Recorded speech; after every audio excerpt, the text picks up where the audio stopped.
আপনাদেরকে আগের ভিডিওতে বলেছিলাম যে এই ব্লগটির মাধ্যমে আপনাদেরকে উহুদ পাহাড়টি দেখানোর চেষ্টা করব। তো আমরা তো রাতের বেলা ভ্রমণ করতেছি, সেই কারণে কতটা দেখাতে পারবো জানি না। দেখেন আমার ঠিক অপোজিটে যেই পাহাড়টি দেখতেছেন এটাই হচ্ছে উহুদ পাহাড়। এই পাহাড়ে মক্কার কুরাইশ এবং মদিনার মুসলিমদের সাথে যুদ্ধ হয়েছিল। যে যুদ্ধতে আমাদের নবীজির দাঁত মোবারক শহীদ হয়েছিল। সো আমরা চলেন পাহাড়টিকে সালাম দিচ্ছি, আসসালামু আলাইকুম হে উহুদ পাহাড়। তো কতটা দেখতে পারতেছেন আমি জানি না। পাহাড়টি হচ্ছে এই জায়গাটিতে শুরু। দেখেন আমার আঙুলের ঠিক পাশটাতে হচ্ছে উহুদ পাহাড়। রাতের বেলা ঠিক কতটা দেখা যাচ্ছে আমার জানা নেই, আর আপনারাও কতটা দেখতে পারতেছেন তাও আমি জানি না। আর এই পাহাড়ের অপোজিটে হচ্ছে মসজিদ, এর সামনেও হচ্ছে মসজিদ। আপনারা চাইলে 2 রাকাত নফল নামাজ আদায় করতে পারেন, নাও করতে পারেন। করলে সওয়াব আছে, না করলে কোনো গুনাহ নেই।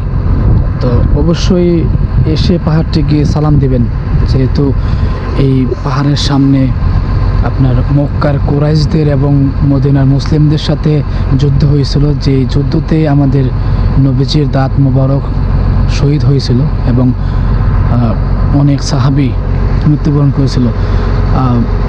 এই পাহাড়ের ঠিক সামনে হচ্ছে ওই যুদ্ধে যারা মৃত্যুবরণ করেছে তাদের কবর। খুব সম্ভবত ওই যে এই যে মসজিদ, ওই মসজিদের যে দেয়ালগুলো আছে ওই দেয়ালগুলোর সামনে ওই শহীদদের কবর। যদিও আগে অনেক মরুভূমির মতো সাইট ছিল এটা, কিন্তু এটা এখন প্রায় শহরের মতো সাইট হয়ে গিয়েছে, যে কারণে আপনাদেরকে তেমন একটা বিস্তারিত দেখাতে পারতেছি না। তো চলেন আমরা একটু ঘুরে দেখি। এই পাশটা হচ্ছে উহুদ পাহাড়, ঠিক এর সামনে হচ্ছে আপনার মসজিদ। এই মসজিদের সামনে এখন চলেন আপনাদেরকে যথাসম্ভব চেষ্টা করব সাহাবীদের যে কবরস্থান, অর্থাৎ উহুদ এর যুদ্ধে যারা শহীদ হয়েছিলেন তাদের কবরস্থানটা দেখানোর চেষ্টা করব ইনশাল্লাহ।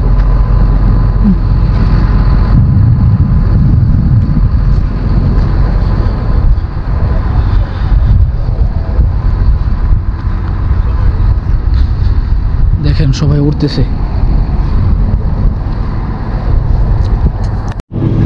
দেখেন আপনাদেরকে যতটা বলেছিলাম যে এটা হচ্ছে ওই উহুদের যুদ্ধে যারা শহীদ হয়েছিল তাদের কবরস্থান। অনেক কবরস্থান, কিন্তু বোঝার কোনো সিস্টেম নেই। আপনার অনেক আপডেট হয়েছে তো, যে কারণে বোঝা যাচ্ছে না। আর ওই যে খুব বড় একটা মসজিদ এই গোরস্থানের সামনেই। আর ওই যে একটা ছোট পাহাড় দেখা যাচ্ছে, ওই পাহাড়ের মধ্যে সবাই উঠতেছে, কিন্তু কী কারণে উঠতেছে আমার জানা নেই, আমি জানি না। যদি কেউ জানেন তাহলে আমাকে কমেন্ট করে জানাবেন।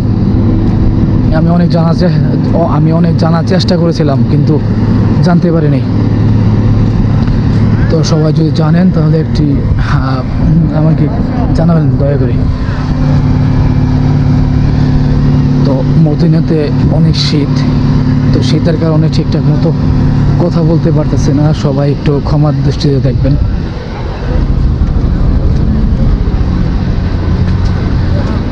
এই পাহাড়টা কিসের পাহাড়? সবাই উঠতেছে।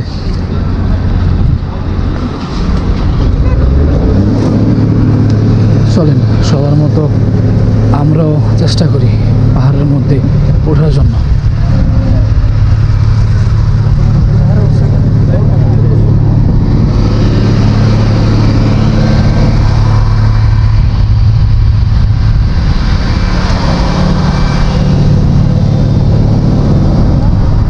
এই পাহাড় থেকে খুব সম্ভবত উহুদ পাহাড়টা খুব সুন্দরভাবে দেখা যায়, হ্যাঁ মনে হয়। প্রিয় বন্ধুরা, খুব সম্ভবত এই পাহাড়ের উপর থেকে উহুদ পাহাড়টা খুব সুন্দরভাবে দেখা যায়, যে কারণে সবাই উঠতেছে। বাকিটা আমার জানা নাই, যদি আপনারা জানেন তাহলে কমেন্ট করে জানাবেন। তো চলেন, সবার মতো আমরা উঠতেছি।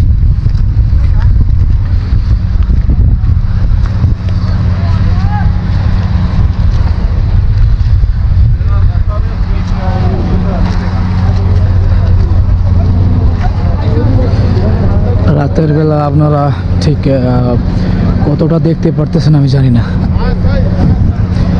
তবু আপনাদেরকে আমি যথাসম্ভব চেষ্টা করতেছি সব কিছু দেখানোর জন্য।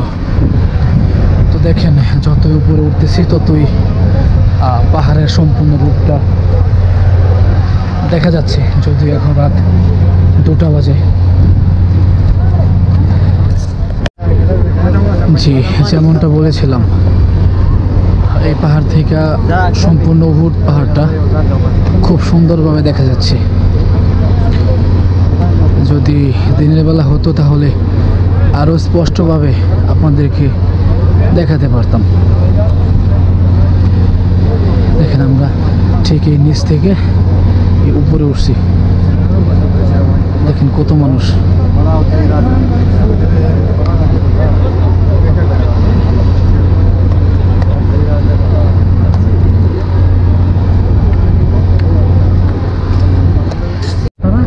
দেখেন, আপনাদেরকে যেমনটা বলেছিলাম, এই যে এই জায়গাটা দেখতেছেন, এখন এইখানে মসজিদ প্লাস এই যে গোরস্থান, দেন ওই সামনে হচ্ছে উহুদ পাহাড়।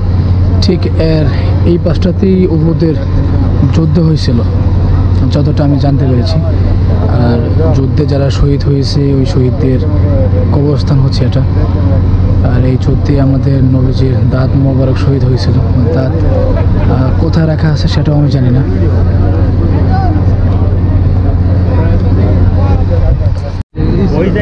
দেখেন মানুষজন কতটা কষ্ট করে উঠতেছে শুধুমাত্র এই উহুদ পাহাড়টা দেখার জন্য।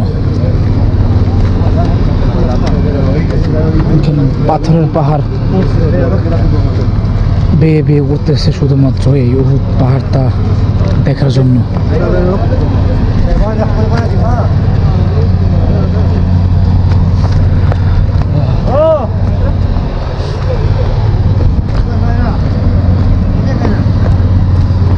দিন রাত 24 ঘন্টা মানুষজন আসতেই থাকে শুধুমাত্র ইসলামের ইতিহাস এবং ঐতিহ্য সম্পর্কে জানার জন্য, দেখার জন্য।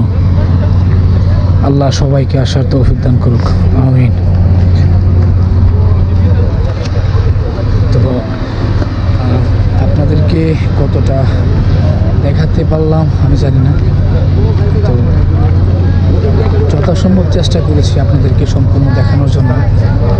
তো আমাদের পরবর্তী গন্তব্যস্থল খুব সম্ভবত মসজিদে নববী, সেখানে আমরা যাব। দেন ফজরের সালাত আদায় করবো ইনশাল্লাহ, এবং জুম্মার নামাজ আদায় করবো, সেটা আপনাদেরকে দেখানোর চেষ্টা করব।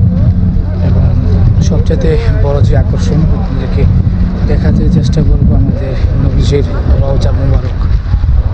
তো আজকের মতো ভিডিওটি এই পর্যন্তই। সবাই ভালো থাকবেন, সুস্থ থাকবেন, সুন্দরভাবে জীবনযাপন করবেন এই কামনা করি। ধন্যবাদ সবাইকে। আসসালামু আলাইকুম।